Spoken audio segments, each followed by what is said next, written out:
Questions for the players?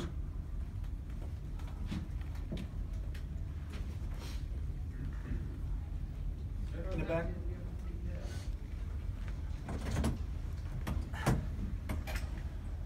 Ethan, over on your left. You guys have talked about how well you played down the stretch. I'm sure you thought you played well in spurts today as a team. Is it frustrating that you're feeling, frustration that you're feeling right now? Any sense of satisfaction in the way you played, or is the loss just wipe any sense of satisfaction out that you might have? Yeah, it doesn't feel good to lose, obviously, but I'm proud of the way these guys fought. I need to step it up a little bit. Brad did a great job, but we got some more basketball to play, so we're on the next. This is for Brad, over here on your right. How do you explain what you're able to do after you injure your shoulder and come back in a game, and especially that stretch where you got 11 straight points? What was your head there? I mean, I guess I just want to get it back into place first so I can go out there and play.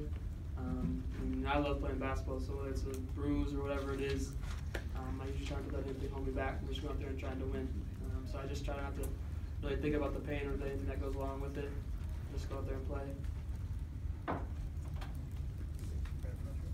Down to your left, for anyone. What's the biggest difference on this team between the team that lost 7 straight games and then going out and beating Purdue on the home court and then 2 more wins after that and almost upending number 2 today? I think it's the little things that coach has been preaching. I think we've been buying into them, and we continue to try to improve at them every game and every practice. And I think as we've gotten into this season, we've gotten a little bit better at playing with one another and holding each other accountable. And I think we came a lot closer as a unit through that struggle. And so it brought us closer together, and that shows in our play. Coach Gard, Tom Izzo has a ton of respect for you and has talked about that since you got this job. I'm curious, you've seen them now a couple times. In your opinion, Coach, with all the basketball you've seen, how good or what's the ceiling on this Spartan team, sir? Well, they can hurt you in so many ways. I mean, obviously they're too deep at every position. And I think the biggest difference from last year to this year and playing against them and watching them, the addition of Jackson, because he erases a lot of mistakes. You can do things, execute things very well offensively. You can get them to break down or make a mistake in a spot, and he's able to erase it for them. I think the other thing is Bridges' ability to stretch the defense. You now have to come out with him, which allows more space for Ward to operate, more space for Jackson to operate. And again, I had a third thing. I think the improvement of Winston. I think his evolution as a point guard, even through the course of this year, has been, you got a guard that good. He really, when push came to shove, just it was a matter of him making plays. Ceiling, I haven't seen everybody else. We've seen 3 or 4 of the other ones in the top ones in the country: Virginia, Xavier, obviously Purdue. So they're right up there with everybody. But it's a matter of in tournament play, as you go to postseason, you got to play well in that 40 minutes, because if you have a off night or something doesn't go well, or it's that body of work doesn't mean anything if the 40 minutes don't go how you want it. But they're obviously very, very good. They're 28-3 and where they are for a reason. It's not a fluke.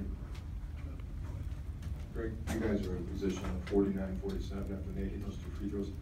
What do you think was a bigger factor that led to the loss? Was it the second chances that you guys kept giving them, or maybe a couple of defensive breakdowns when they had that spurt? I mean, they had 4 shots on 4 possessions. Yeah, I thought we didn't do a consistent enough job on the glass all day. Even in the first half, we gave too many second chances. I thought we could have been better defensively in the paint, preventing some catches, and obviously that gives them life. And then, but also I think we had 3. It was a 6 possession stretch from, it was 47-45 or 49-47. We don't have a field goal in 6 possessions. I think we had 3 points, 3 free throws, and 6 possessions, and that was where, obviously, when you're back and forth like that, it was just enough separation that we couldn't get back. They were able to keep us at bay once they got to 4 or 6. So that's a fine line that we've obviously walked all year. I think our line we've gotten better in that we can make a surge back. But with a team like this, like I said, you don't want to give a really good hitter more at bats. you know, so we need to not give them as many at-bats as what we did, and obviously that's in large part with the inability to be consistently good enough on the defensive glass. Is there any more questions for the athletes? Yeah, I got one right here. Right here, and then Jim. You were so hot in that second half. You had 23 points, Brad. And what was going through your head at that time? I was just trying to win and do everything that I could to win. You know, my jumper felt good, so that was kind of what I was going to. And they have a lot of big guys inside, so you know, jump shot was kind of what I was going to, but I was just trying to win. Brad, following up on that, do you get much personal satisfaction out of a game like that, or because you lost, does that kind of work that out? No, I'm really all about winning. It's really all I care about. You know, we are right there. Hopefully, looking forward to an opportunity to play them again next week. Ethan, over on the left side, you played their big guys twice now. Can you describe how difficult it is to get space, to do what you normally like to do around the basket? I think Michigan State sets their defense really well, and playing against length like that is tough, and big bodies, you know. And as Coach Guard said, they're too deep at every position, so it's, you know, they're rolling guys in there. Credit to Michigan State for playing a good game defensively on there. One more for the players, go ahead. Ethan in the back, with such an inexperienced team, what is your message going to be to them heading into what is now an entirely new season? You forget about the Big Ten regular season, now you look forward to the tournament. I actually didn't say it. It was Brad in the locker room after the game where he said he was going to go. I just told him we'd rather beat them next week anyways. You know, we control our own destiny. It's not college football, it's college basketball where regular season is kind of washed away. We control our own destiny. We gotta come back to practice, ready to improve, ready to get better. And like I said, this thing's far from over. You know, it stinks that we lost on senior night for our seniors. But in our opinion, we got a lot more basketball to play. So we're gonna keep working, get healthy, continue to improve, and make a run at this thing. Thanks, guys. Greg, I wanted to ask you about Cassius Winston. You've seen him play for a couple of years. This might have been sort of his signature game to this point, that game that mattered this much to him. Can you talk about what you've seen from his development and what he was able to do today? Well, I think decision-making, what do you have, 5 assists, 4 turnovers?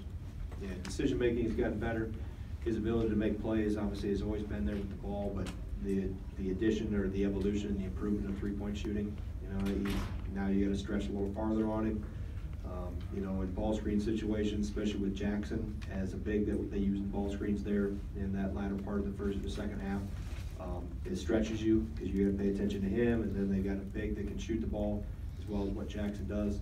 That puts you in a little bit of a pickle, but you got a guard that has that type of athletic ability and burst that he can, you know, make plays with the ball, create separation for that type of throwback action in shot clock situations, and then obviously he knows when to, you know, he makes big shots at big times. So I think he's always been a good player. Now you see him start to evolve into his role and how he can insert himself or step on the gas when he needs to step on the gas for them. And he made big shots at times when they needed it. On your right, you talked about wanting to see more consistency from this team, even practice. Based on the way they played the last couple weeks, do you feel like they were playing some of their more consistent basketball heading into the Big Ten tournament? Yeah, I think it's just shown. I thought we were starting to show signs, at least in practice, and I saw more things in games even before we got the results we wanted over the last 3 weeks. But this group has continued to persevere, continue to work. It hasn't been easy, and obviously we have our limitations. But they've improved and become more consistent, maybe as well as any group that we've had around here a little bit in terms of where we started from and what we had to work through, specifically in experience and with obviously having to shuffle the deck a little bit in December. You know, to be able to, even though you don't like the result, we couldn't have competed like this with this group maybe in mid-January. They've stuck with it, and that's a credit to our players because they've been very, very resilient. Any more questions for Coach? Craig, if Brad and Charlie Thomas showed up tonight, Van Vliet the other night, Crystal, I mean, even on the line, what does it mean to your improvement, the way you're starting to get contributions from the other guys besides maybe Ethan and Brad? Well, I think you're seeing as guys get more and more experience, and specifically with Khalil, and Khalil didn't score today, but the job he did on Bridges was pretty good. You know, as guys get more experience, Brevin and Khalil are going through this volume of minutes for the first time, and I think there's an evolution process that takes place. I thought for matchup purposes, the other night was better for Andy facing zone and less physicality. Today was better for Charlie because it was more physicality, and obviously we needed to have all the beef out there that we could find. So, you know, they're taking steps forward. It's maybe not at the pace that we always want because coaches are never satisfied. But I think we've seen with that crew and obviously Aleem, the steps he's taken through the year, that the guys are trending in the right direction. It's just that we've started with obviously only really Ethan with a large volume of experience. The other guys have had to play catch up with, you know, 25, 30, 35 minutes in a game, something that, and you're playing obviously very high level teams that, you know, the experience sometimes comes in a painful way in terms of who you're playing against, what you're playing and those things, but happy of how they've continued to work and they have gotten better. Jim? Craig, you've said over and over this season how impressed you are with some of the things Brad has done. Does that appreciation go to another level today? Well, I mean, obviously he's a competitor. You've heard me say several times.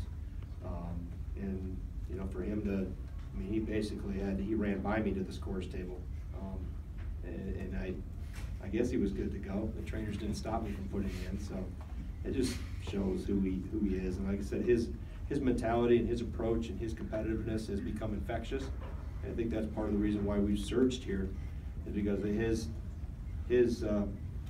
persona, his presence is starting to infiltrate in other areas, and that's what when you have a leader, even though he's still a rookie, you have a leader that they all have to look to him as to see how he plays. I mean, he speaks very well, and he obviously says the right things, but you know, just watch how he plays, watch how he competes. He's on the floor, he's coming back in after getting his shoulder put back in, and you know, that's a good message, even visually, for other players in terms of how hard you need to play this game and how to compete. So he's helped us in more ways than just what statistically you see on paper. There's so much he's done for us in terms of the culture and the growth of this young group. Thanks, Coach. All right, thank you.